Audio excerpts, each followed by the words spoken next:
Hello and welcome to the KeyHire Solutions live stream, Human Capital for Small Business. My name is Corey Harlock. I am the creator of KeyHire, and thank you for joining us today. If you're wondering what KeyHire Solutions does, we are not a recruitment agency or a placement agency. We are human capital consultants, and we work specifically with small businesses. Excuse me one second. Alexa, off.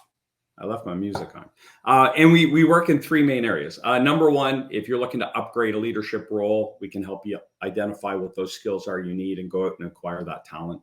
Number two, we do 60% of the work we do is creating new roles for small businesses to help them scale.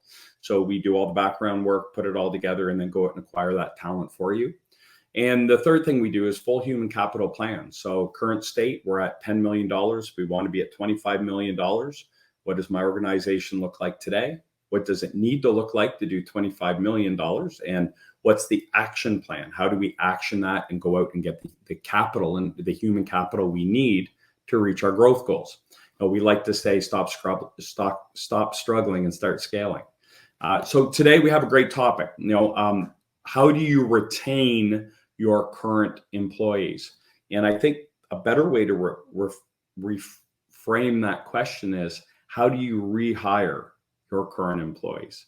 If we look at the market right now, it's different, and it will be different. And I speak to so many small business owners who say, it's going to go back to normal, or we see a trend heading back to office, or this is going to equalize. And as I've heard in the past, your thought does not equal my fact. I'm in the market every day. I am talking to leadership candidates in various industries at various levels every day. I'm reading information about this every day. And what I'm going to tell you is the reality of what's going on in the market. Now, I know there's kind of three types of business owners out there. There's one who's going to say, you're full of crap. I'm just going to keep doing business the way I've always done. And that's fine. There are some people out there who are going to say, we're already on that road. We were already taking these actions, and that's awesome. And then there's going to be the people in the middle who know there's something going on and are looking for ways to remain competitive and adjust to the market. I've always said the absolute advantage a small business owner has is you can be agile. You can say, we're going to make a change in policy today and implement. Large corporations can't do this. It takes them a while, right? It's like maneuvering a speedboat versus an ocean liner. A small business owner can be agile, and that's a lot of what we're going to talk about today. So let's look at the current market. Now, I heard a stat a while back that said 7 out of every 100 jobs prior to the pandemic was remote. And during the pandemic, that number moved to 78%. 78%. That's not a small move. And some other information I've gotten lately are, currently 48 to 50% of the market are looking for either full remote or a level of flexibility in their schedule. And pre-pandemic, that was 30%. I'm going to tell you that's low. 48 to 50% is very low. I would put that number closer to 60 or 70%. Currently, right now, 1 in 6 job offers are being rejected, and 1 in 3 employees are quitting after 3 months. And there's a little backstory to that. With the Great Resignation, a lot of people had, a resignation remorse. They quit a good company that they thought could have been better, and took some time off. Obviously, these good companies, they fill the roles first. And then when they decided to go back to the market, they had to go to another company and realized, maybe I was working for a really good company. So that could be fueling some of this turnover. At the end of the day, as a business owner, if you're going to go into the market and hire someone, you run about a 50% chance of retaining that new employee after 90 days. 50-50. That's in this market, that's pretty crazy. We talked on the last podcast that prior to the pandemic, there were 2.8 people for every job in America. Currently, with jobs going up and people getting out of the job market, starting their own freelancing or operations and starting their own businesses, there are 1.4, half of the available manpower on the market that there was. We have inflation of 10%. All these factors have created a very unique job market. And I was at an event 2 weeks ago with some small business owners, and they were talking about, geez, people are quitting and they're getting calls. And I said, hey, I can speak to that for you guys. If you're curious to know if your employees are being called and recruited for other job openings, the answer is 100% yes. They absolutely are. And they're not getting the occasional call. They're getting 1, 2, 3, 6 calls a month. Weekly, they're being contacted. And I want to talk about, how do we retain our current staff, or how do we hire internally to keep those people? You have 3 types of employees. If we want to make this really simple, 3 types of employees inside your business. You have the underperformer, you have the performer, and you have the overperformer, right? So the overperformer has capacity and potential to drive your business and help you scale. You have the performer who's steady Eddie, knows their job, does what you ask them. And then you have the low performer, the people you're constantly managing. You keep them because you can't find anyone else. So when we look at this, we can't just make a broad statement about, here's what you do to retain your people. You need to consider the person.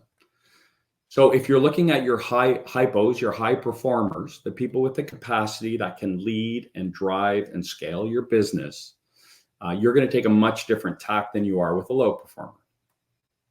But let's look at this. If your chance of retaining talent is 50%, and we could say, in a real general way, if you hire someone outside of your organization, you run a 33% chance that they're going to be worse than the person that you lost.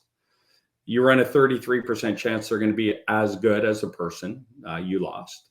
Or you run a 33% chance that they're going to be better. Now, to put that in perspective, if you let someone walk out of your business to take an increase at someone else's business that's a high performer, it's like selling your house below market, then going to Vegas. And if the roulette table had 3 equal colors, they had black, red, and, yellow, picking one of those, taking a 1 in 3 chance that, you are going to do better on today's market.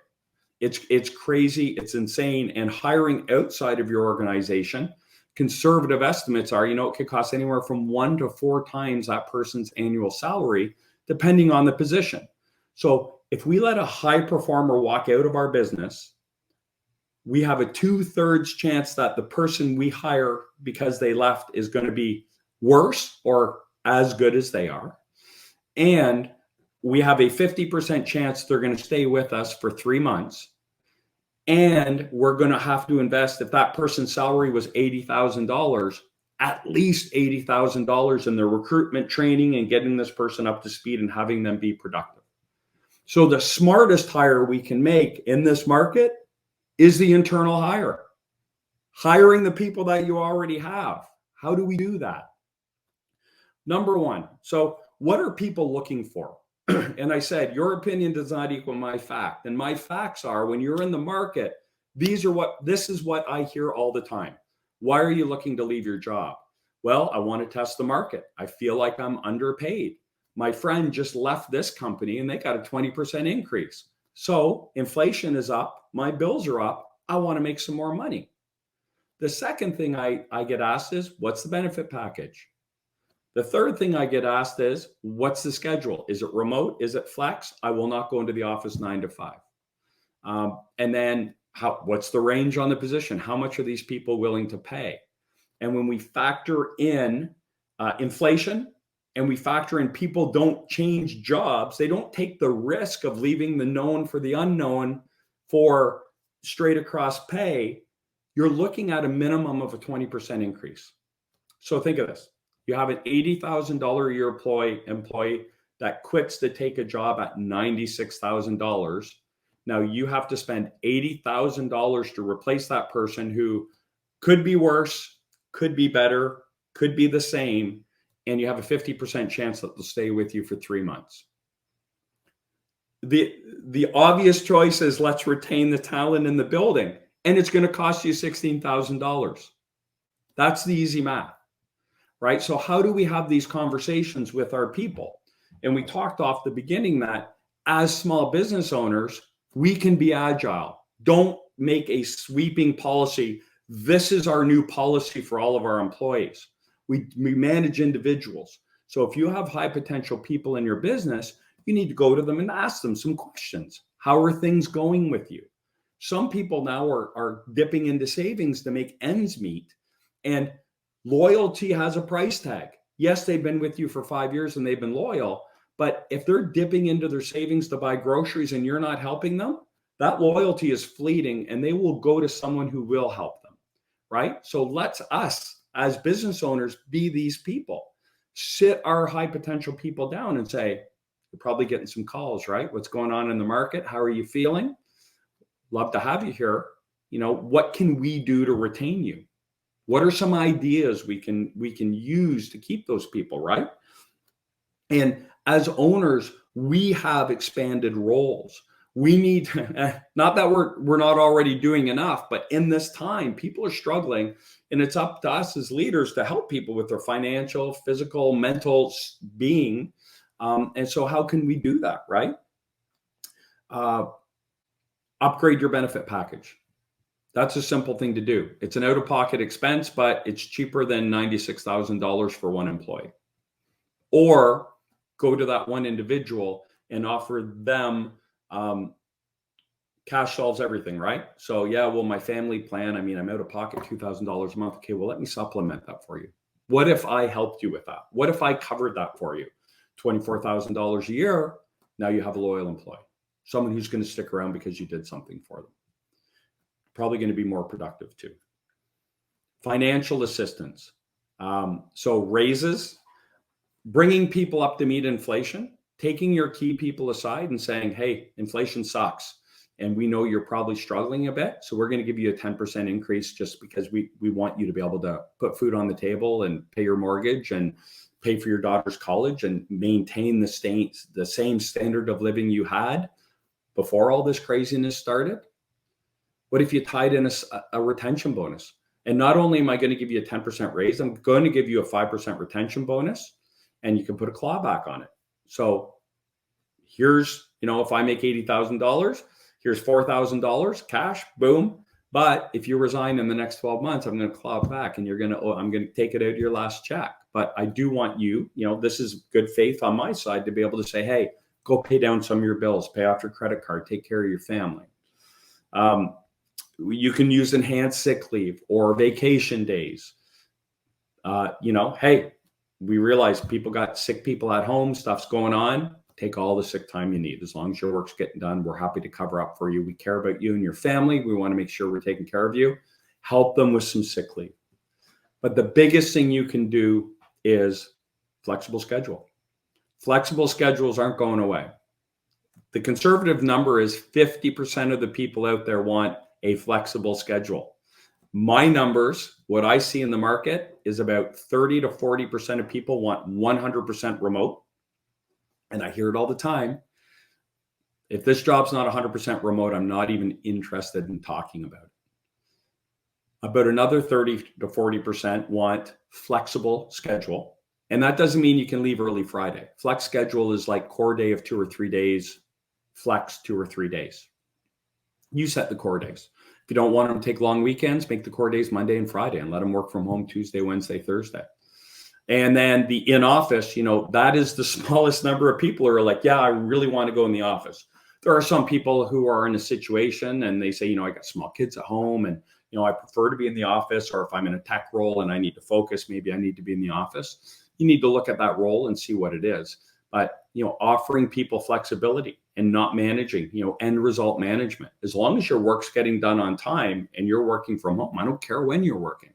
You could be working from 1 a.m. till 9 a.m. As long as deadlines are being met, right? So as owners, we can be agile and flexible, and utilize the internal hire versus the external hire. Keep your good people. And I would do this with your average and average performers, your high potentials, your low performers. Maybe it's worth taking that risk. Maybe it's worth letting your competitors have them and trying to upgrade that role through an external hire or through a referral or whatever it is. But this is why we can't just make a blanket statement. This is what we do for all people. We need to we need to reward our best people. We need to incentivize some of the people we know have some potential. And some people who hurt our business, maybe we need to manage them out of the business. But I would start having these conversations immediately. Sit down with your best people, and you don't need to ask them if they're getting called. They are. And there's a reason they're staying with you.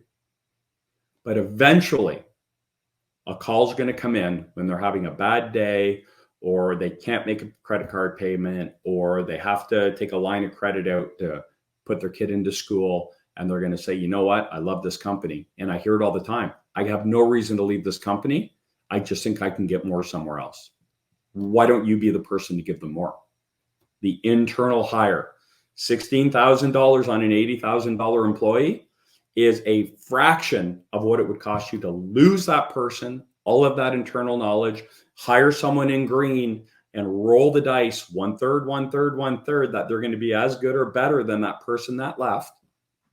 And if they're high potential, it's 2/3 that they're not going to be as good and 1/3 that they'll be as good, right? So focus on the internal hire. Take care of your business internally.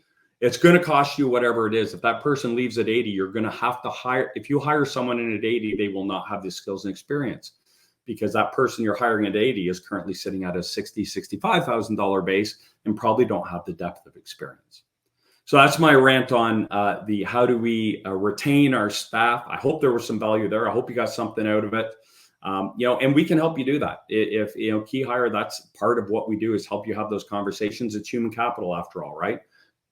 So how do we assess our people? How do we create a new role? How do we upgrade? If you do have a low performer and you want to upgrade that, give us a call. We can talk you through how to do that yourself, or heck, we can help you do that too. And if you have any questions, you know where to reach me. Hit me up on the website or through LinkedIn. Thanks all. Have a great day.